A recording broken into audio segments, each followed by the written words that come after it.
Shalom, guys. Shabbat Shalom. Another episode of Thoughts by the Sea. So we have Netanyahu, my commander-in-chief, the Prime Minister of Israel, saying he will bring another 1,000 Ethiopian Jews to Israel. I'm so excited because I was there in Ethiopia. I met the families of those whose kids have already made Aliyah to Israel, but the parents haven't all come yet. So we have Netanyahu saying, you know what?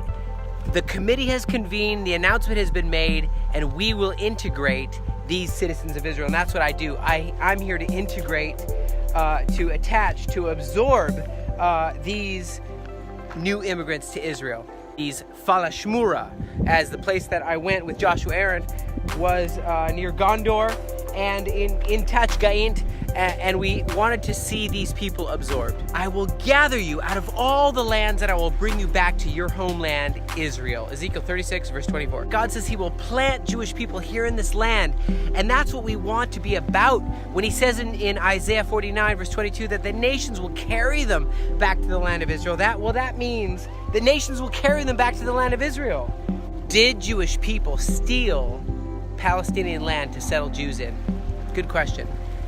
I want to touch on some facts to deal with this. No, there are no sources, whether from the Ottoman Turkish Caliphate, whether from Western sources like the British.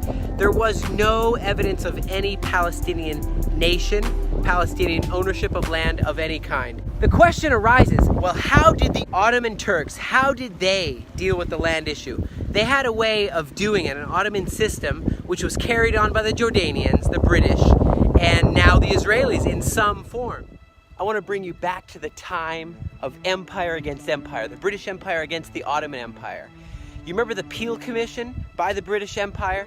They did a survey and they found out that 13% of the land under the Ottoman Empire, including Palestine, was privately owned.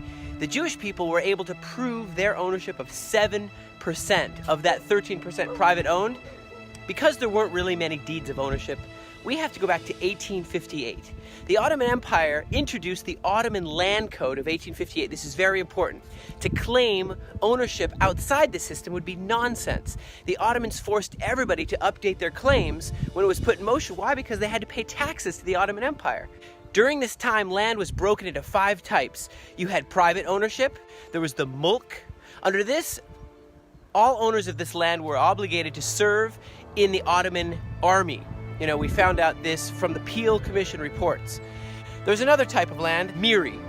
Now this was land that Arabs lived on, worked on, and they were obligated to give a percentage of the crops to the Ottoman authorities. There's also a subgroup under the Miri categorization, which is called Mahlul. This is land that was passed back to the empire when there were no heirs for the land. This was never privately owned, thus the claims it was stolen are not technically correct. It was set up like in the medieval, feudal system, where you have an earl or a duke who owns certain lands and the people under that area have to pay their taxes.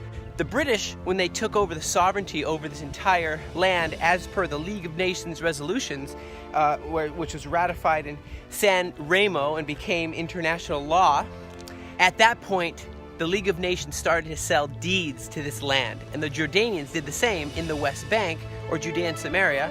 Almost all of this land was under what was called mewat. Okay, the reason there are no deeds to this land is because there are none. It was never owned. The simple fact is it took irrigation and modern equipment to make some of the swamps drain here, to make some of these lands actually productive. So that was not practiced under Ottoman Empire, neither was it practiced under the British Mandate.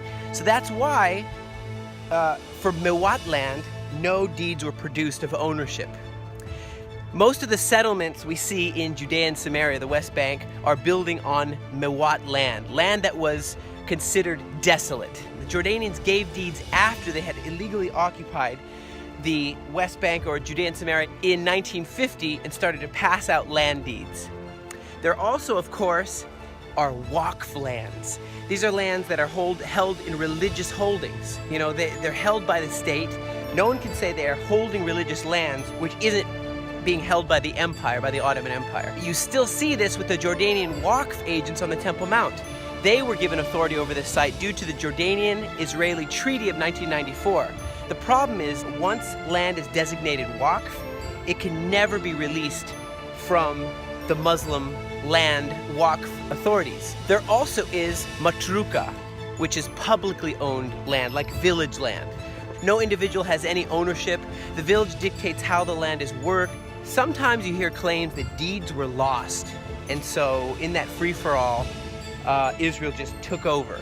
But that's not true. Ottomans had very good records. It was when Jews had gone to the land that was privately owned, called absentee landowners, and they would purchase out of their own pockets the deed to live in that land. Then they would use innovation that Jewish people have been able to come up with to drain the swamps, to bring fertilization techniques, micro-irrigation, and to be able to make this land habitable. When the land became habitable, also, we know that the Arabs around were able to suddenly get work where there was no work, and they boosted the Arabs' economic standing as that need for agricultural work was met by Arab workers that came along, Jewish people. The fact is, because you live someplace doesn't mean you have exercised sovereignty over that land. In no time in history has there ever been a nation called Palestine. In fact, much of Palestinian identity was quite a recent creation. You know, if you go to an Arab in 1950 and you call him a Palestinian, he might have attacked you. You know, even Arafat's own comrade said it best in June 4th, 1967. He says, "I went to bed a Jordanian and I woke up a Palestinian." You know, we consider ourselves Jordanians until the Jews returned to Jerusalem, then all of a sudden we were Palestinians. That was by Walid Shobat. Professor Azami Bashara, you know, he's a Palestinian, but he says there is no Palestinian nation. The word Palestine itself is a colonial invention used by the Romans to erase Jewish identity of Judea. Zuhair Mohsen, he's a top PLO member responsible for the Damour massacre. You know, he says the Palestinian people do not exist. The creation of a Palestinian state is only a means for continuing our struggle against the state of Israel for our Arab unity. In reality, there's no difference between Jordanians, Palestinians, Syrians, and Lebanese. Only for political and tactical reasons do we speak today about the existence of a Palestinian people, since Arab national interests demand that we posit the existence of a distinct Palestinian people to oppose Zionism for tactical reasons. Jordan, which is a sovereign state with defined borders, cannot raise claims to Haifa and Jaffa, while a Palestinian, quote-unquote, could undoubtedly demand Haifa, Jaffa, Beersheba, Jerusalem even. Professor Philip Hitti, which is an Arab historian, he declared, "There's no such thing as Palestine in history." Absolutely not. As we begin to look at facts, sovereignty is legally passed to the Jews in the Mandate of Palestine, which, of course, we know was ratified in international law. This is after the Ottomans signed the Treaty of Sèvres, which surrendered the holdings to this area, to the League of Nations. You know, they were then the sovereign holders of this land. They made up three major mandates: the Mandate of Mesopotamia, Syria, and Palestine.